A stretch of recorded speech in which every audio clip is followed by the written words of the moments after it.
প্রথমে আল্লাহজির নাম, দুয়মে রাসূলের নাম, তিনমে জানালাম সালাম।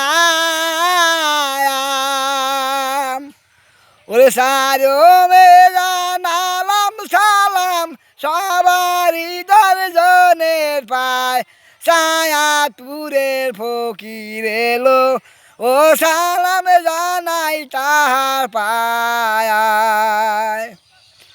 আবার এক দেশে আগে ব্রাহ্মণ ছিল, তাহার একটি কন্যা ছিল। জগতারা নাম রাখিল তার।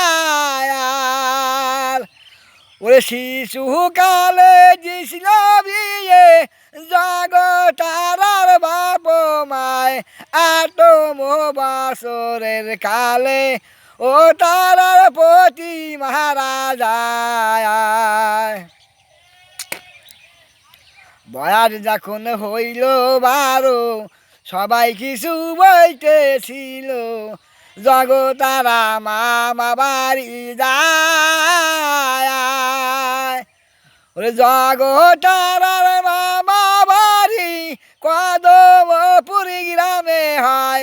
সেইখানেতে জগতারা ও তারা বছর 4 গিরায়।